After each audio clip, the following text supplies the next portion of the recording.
vous m'endossez votre motion d'information. Je vais dire peut-être avec, parce que je viens d'apprendre, je viens de voir cette motion.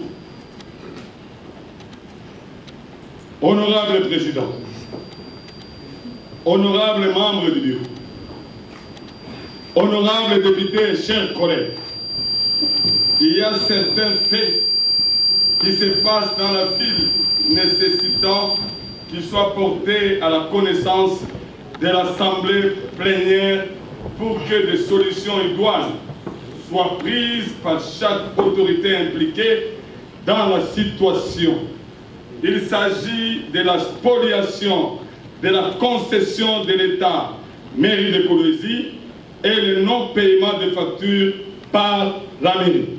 Lors du lotissement RVA, un espace a été réservé à la mairie de Kolwezi pour un besoin collectif. Cet espace est actuellement utilisé par la société Muska Engineering SARL comme chantier. On voulait dire comme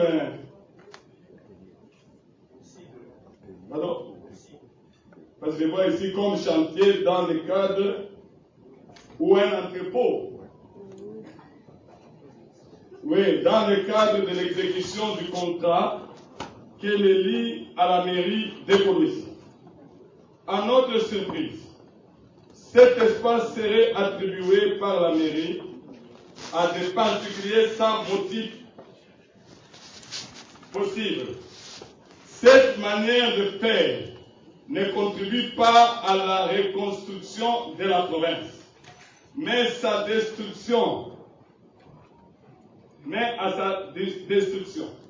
Un espace qui pouvait être affecté à la construction des équipements collectifs ou des offices de services de sécurité qui peuvent, dans la mesure du possible, contribuer à la lutte contre la délinquance.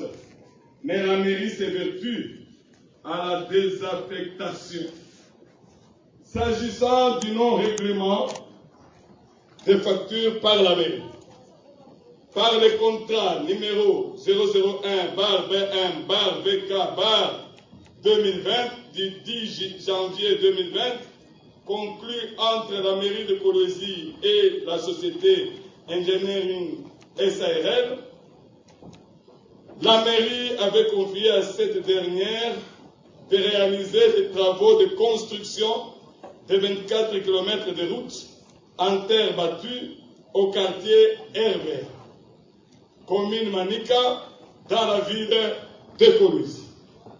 Le coût total des travaux fixé à 2 517 750 $, payable mensuellement jusqu'à l'appurement de la créance à hauteur d'un forfait de 150 000 $.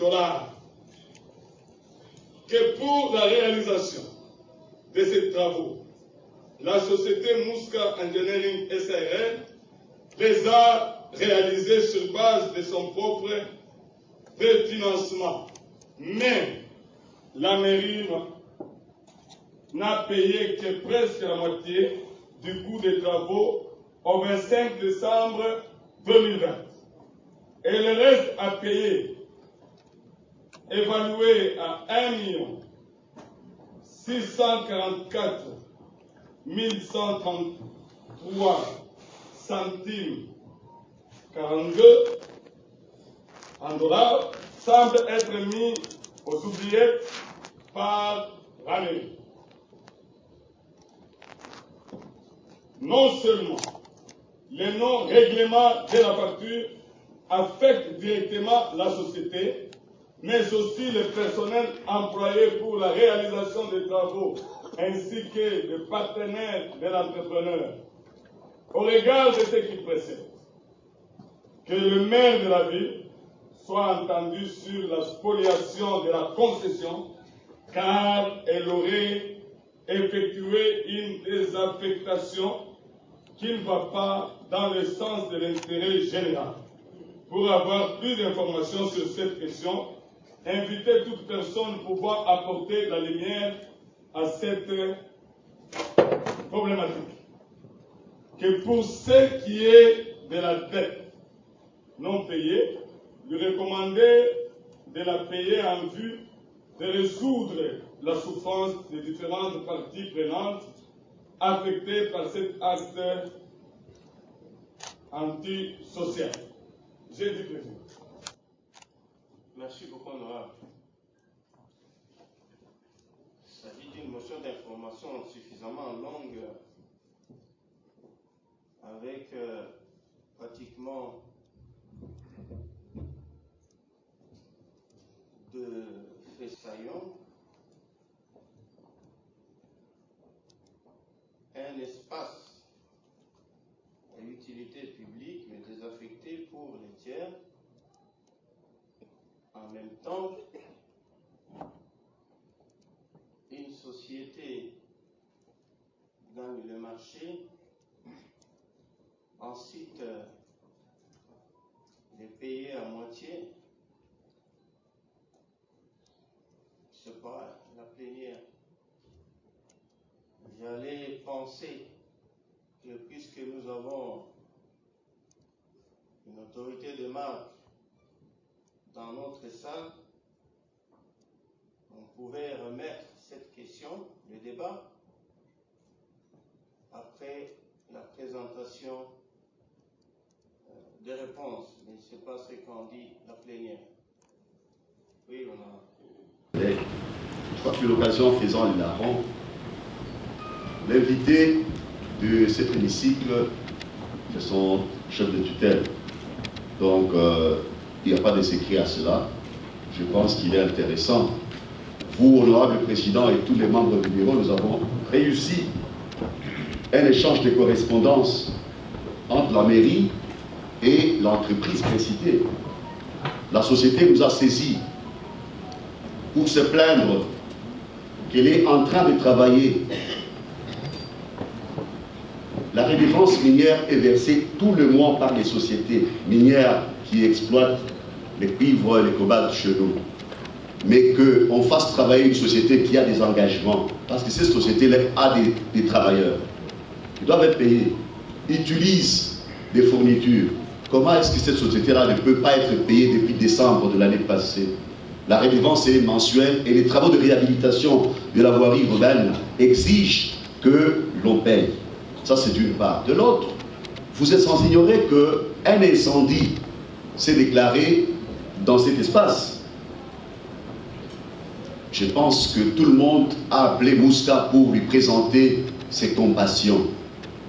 Mais quand nous avons vu l'échange des correspondances, j'en profite, honorable président, pour dire à l'auguste assemblée que la société a essayé d'écrire pour demander qu'on lui donne un sursis, le temps de rester encore sur cet espace, terminer les travaux de réhabilitation de routes et l'asphaltage de certaines artères. La mairie lui a donné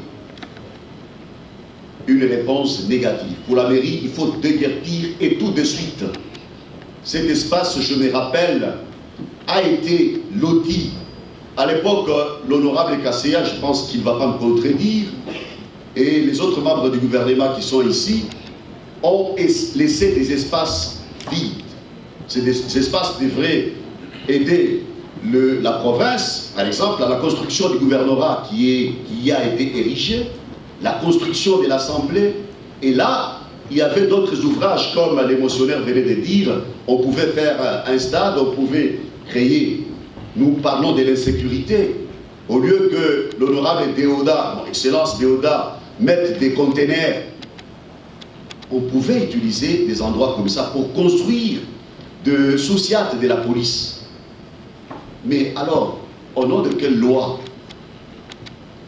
va-t-elle se permettre de vendre cet espace et de faire déguerpir celui qui venait d'être touché par l'incendie? Honorable président, honorables membres du bureau, honorables députés, distingués collègues, notre estimé collègue a demandé qu'on écoute les intervenants, qu'on écoute la société, qu'on écoute la mairie, qu'on écoute le cadastre, pour tirer au clair cette question, parce que l'état des droits, c'est aussi remettre la population et la province dans ses droits. Nous devons tous être en dessous de la loi. C'est la loi, l'honorable Patrick venait de le dire, nous devons respecter les textes. Nous devons faire de sorte que l'état de droit soit effectif, pas un état à deux mesures. Donc on prend le faible et le plus fort, on ne peut pas le toucher. Honorable Président, je dis.